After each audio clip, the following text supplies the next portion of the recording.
Mo kí wa padà. Mo ń ṣe small awareness kékeré kan lọ lẹ́ẹ̀kan. But mo ní láti move. Òun ni kò jẹ́ kí n parí discussion yẹn. So mo fẹ́ try láti conclude in the second part of the broadcast nísìn. Mo kí wa lẹ́ẹ̀kan sí pé a kú bó ṣe ń lọ ní gbogbo ibi tí olúkálùkù wa bá wà. As we continue to discuss and find out, these problems tí I encounter presently lórí ọ̀rọ̀ Nigeria àti ìran Yorùbá. Ṣé mọ̀ pé mo máa ní in tí a ní difficulty ní identity wa. So a máa padà sórí article yẹn tá ń kà lọ lẹ́ẹ̀kan. Ẹ bá wa gbé wọlé share button. Èní ní ọjọ́ Ajé tí a mọ̀ sí àwọn Òyìnbó ní Monday. I cannot even wait when we have our own country. Tá máa máa pè Monday ní ọjọ́ Ajé as an official day. Tá máa máa pè Tuesday ní ọjọ́ tó jẹ́ lédè Yorùbá because àwa kọ́ la ní Monday, àwa dẹ̀ kọ́ la ní Tuesday. Àwọn Chinese gan wọ́n lo calendar àwọn tí wọ́n pè ní Western world. So just for clarity, fáwọn tí a máa wo program by àti pé torí à ń document gbogbo tá ń ṣe. So we just say today is Monday, the 12th day of the month of August 2024. Whether in ton konita ó kọjá bẹ́ẹ̀. Bí Nàìjíríà náà ṣe ń gbóná lọ́tùn lósì láti 63 years wọ́n dẹ̀ rí air condition gbélé lórí. So bóru bá mú èmi jù mo lè tan air condition ní mọ́tò. But for now mo kàn need the natural air kó wọnú ilé. So bí gbogbo wa ti ṣe mọ̀ lórí ìkànnì yìí, ọ̀rọ̀ Yorùbá nation ni ó jẹ wá lógún, òun dẹ̀ la gbé dání. Mo kí gbogbo yín ní méjì mẹ́ta bẹ́ ṣe ń wọlé lọ́mọdé lágbàlagbà. Ẹ má ní ẹjọ́ wa pọ̀, ẹ má ní ọ̀rọ̀ tá ń sọ pọ̀. Tá bá ra àwọn kankan náà a gbọ́dọ̀ mú wá bá yín.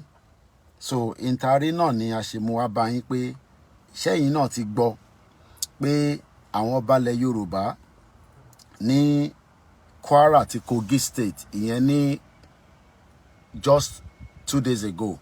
Mo kí brother mi Ajijagbara Media TV. Mo kí àwọn tó kù náà ẹ má bínú pé mentioning names will take us away from the broadcast for few at any time púpọ̀ because I'm currently stationed, so but at least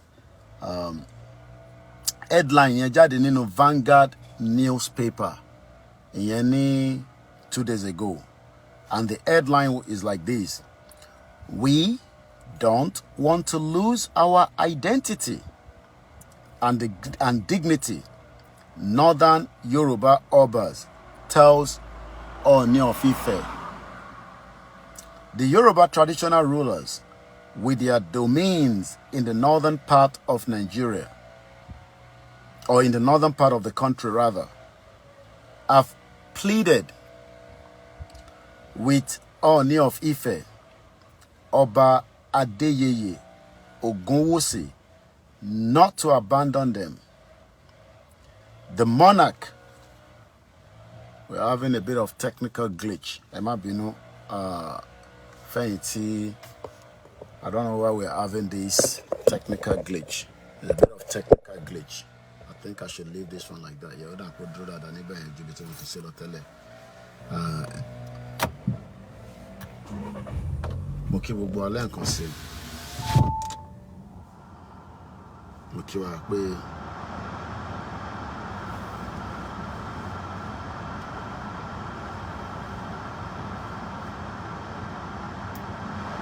so there's a bit of the YouTubes are not connecting.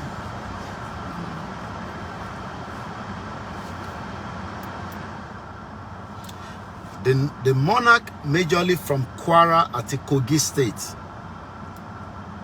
in the north central regions during a courtesy visit to the Ooni Ile-Ife said they needed all necessary assistance from the king's men to retain a link with their ancestral roots. A statement has now been issued by the palace. The spokesperson for Ooni of Ife, Moses Olafere, stated that the monarchs were led to the Ile-Oòduà palace by the Obaro of Kaba, Oba Dele Owoniyi. Oba Dele Owoniyi, Obaro of Kaba, in his Oba Owoniyi, his remark said, Kabiyesi, we have a lot of work to do for our people with regard to where we found ourselves in the modern Nigeria.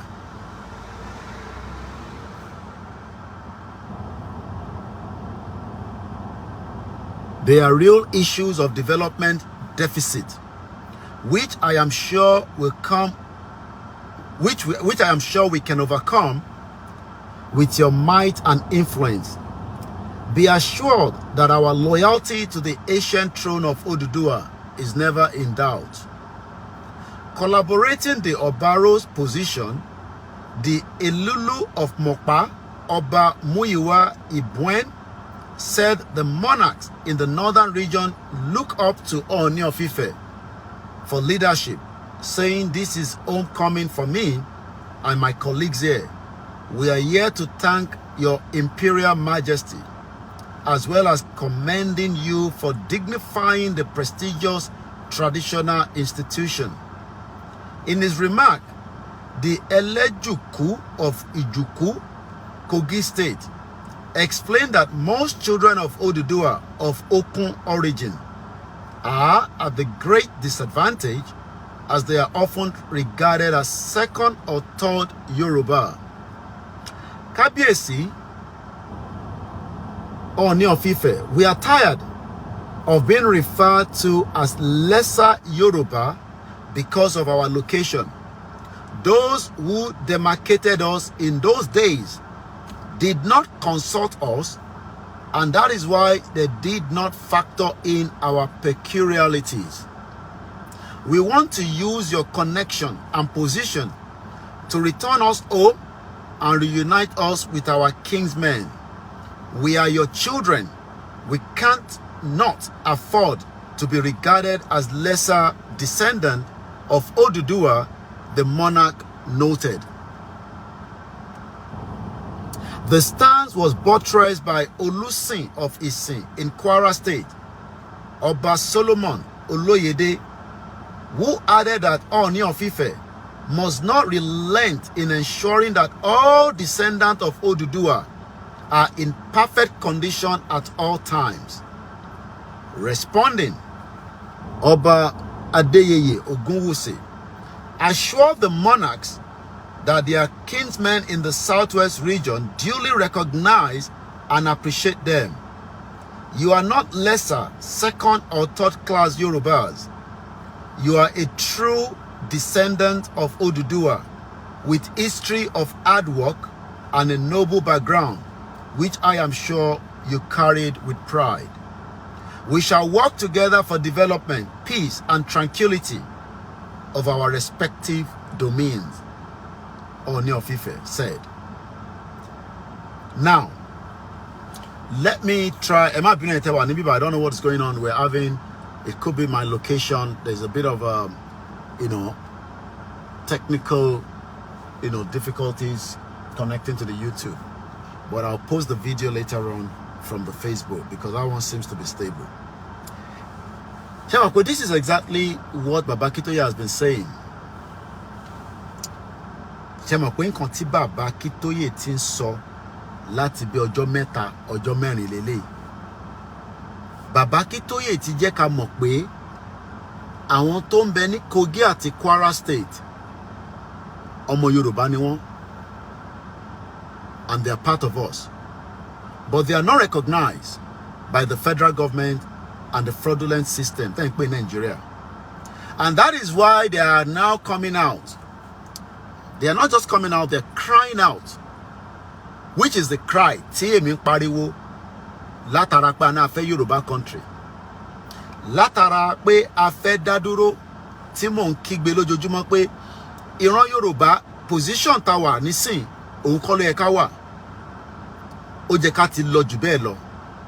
But because àwọn jẹgúrújẹrá olè politicians that doesn't have respect for humanity, that doesn't care whether we survive or we don't survive, that only cares about their own and not the future of Yorubas.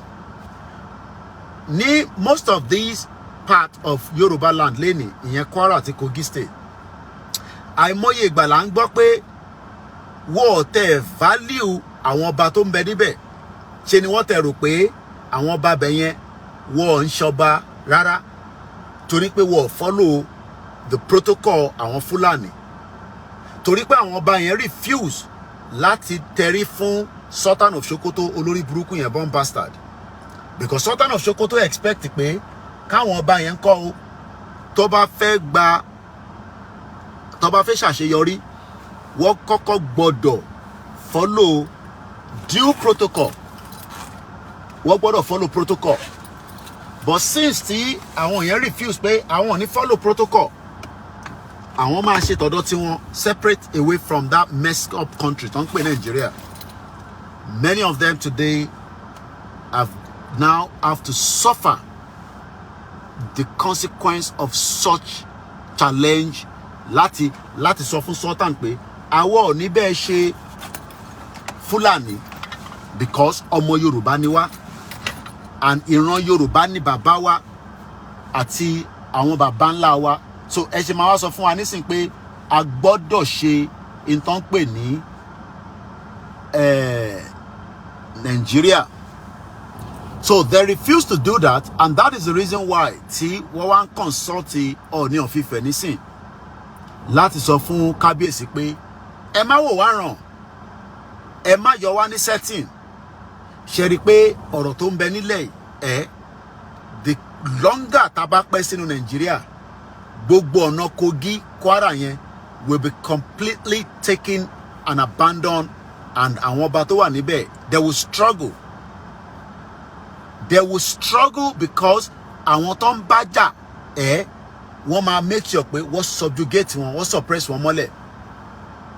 Nítorí pé kò sí government kan lẹ́ni tó ń defend wọn.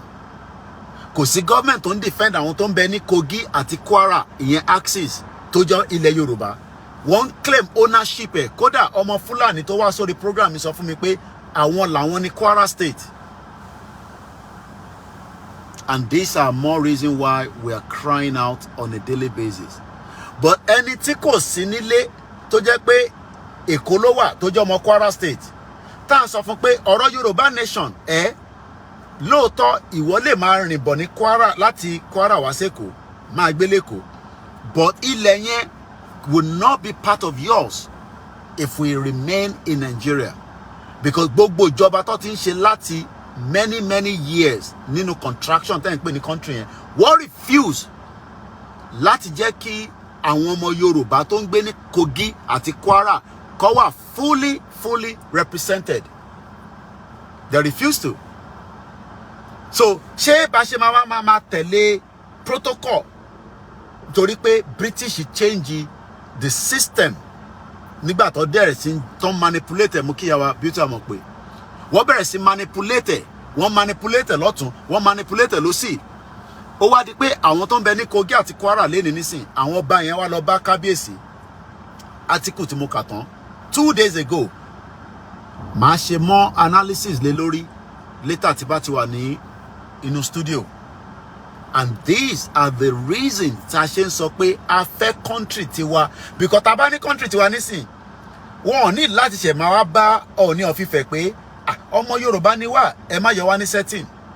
Ìdí tí wọ́n ṣe lọ ń bá kábíyèsí nísìn ni pé wọ́n fún àwọn ọba yẹn ní ẹ̀tọ́ tó jẹ́ kó fún wọn gẹ́gẹ́ bí ọba ilẹ̀ Yorùbá, ìyẹn ní Kogi àti Kwara state méjèèjì yẹn ni mò ń sọ̀rọ̀ lé lórí. Wọ́n abandon state yẹn because kò favour àwọn lórí burúkú olè tí wọ́n pera wọn ní northerners pé àwọn làwọn ní ownership Kogi àti Kwara state. So ọ̀rọ̀ tá à ń fà yìí ó affect many things. Ibi tó bá gbá sórí fún kálukú ni. Wá tẹ́yìn sọ pé wọ́n fẹ́ gbọmi lọ́wọ́ yín ní Lagos state. Àwọn Kwara àti Kogi state àwọn wọ́n tẹ̀ recognize wọn as part and parcel of Yoruba land. Ṣé ni wọ́n ní wọ́n tẹ̀ ń ṣe Yorùbá rárá? And these questions needs to be raised and asked. Kí ló dé táwọn governor Kogi àti Kwara tí wọ́n kì í fi tọ́ọ̀kì fún àwọn tó jẹ́ ọmọ Yorùbá tó ń gbé níbẹ̀ yẹn tọ́ọ̀kì fún wọn ní the true citizenship? Is because Kogi àti Kwara state àṣẹ tó ń tẹ̀lé àṣẹ Usman Dan Fodio ló ń tẹ̀lé wọ́n tẹ̀lé àṣẹ Ọọ̀ni of Ifẹ̀ ìyẹn tìsàlẹ̀ ní bíbá. Gbogbo ìṣesí wọn ìṣesí àwọn málà ni wọ́n ṣe, and that is having a bad effect. Because we are struggling with the network, I will end the program right now, but be rest assured that ọ̀rọ̀ tá sọ yìí mo sì máa ṣàlàyé ẹ̀ torí pé ìdí tá ṣe ń sọ pé a fẹ́ Yorùbá nation òun làwọn bá tí wọ́n gbéra láti Kogi àti Kwara tó fi lọ bá Ọọ̀ni of Ifẹ̀ ìyẹn ní jẹta lélẹ̀ ìmúṣẹ ní átíkù yẹn lénìí ni. Ó ṣeéṣe kó jẹ́ pé nígbà tó lọ kò sí fídíò publicity, ara problem ta ní nìyẹn. Because tó bá yẹ pé country tiwa la wà ní tó bá lọ ó yẹ kí video camera máa tẹ̀lé wọn. Àtọ̀tí tó bá fẹ́ ṣe private discussion ní camera ò ní sí níbẹ̀. But nígbà tí ó yẹ pé ní station tiwa tó ń pè ní station tó jẹ́ bíi ti Yorùbá, because báwo lọ bá ṣe máa gbéra láti domine tó lọ sọ́dọ̀ Ọọ̀ni of Ifẹ̀, and after 48 hours dìrú àwọn àṣẹ ń gbọ́ pé àwọn bá gbéra láti lọ bá Ọọ̀ni of Ifẹ̀. Is because ara intaṣẹ́ ń pariwo pé ká kúrò ní Nàìjíríà nìyẹn. But kò yí ọ̀pọ̀lọpọ̀ lọ́kàn yín Tinubu tí tẹ́ pé gbogbo lifespan tó kù láyé ẹ̀ kò tó 60 years. Àwọn ọba tó bá tẹ̀ jáde ọba bá wàjà institution yẹn ṣì máa exist. Nàìjíríà ò ní exist mọ́. Tinubu kọ́ máa jẹ́ past president ni. Kódà bó bá ṣì wà nínú country tí Nàìjíríà bá ṣì exist gan sef, gbogbo tó máa lò náà wọ́n máa ní the former Buhari nísìnyí ti the former ni. And many Yoruba people need to understand that these are the reasons why we are asking for Yoruba nation. So we're going to leave it like that, but hopefully we will catch up, some other time during my next program. Yoruba nation no going back.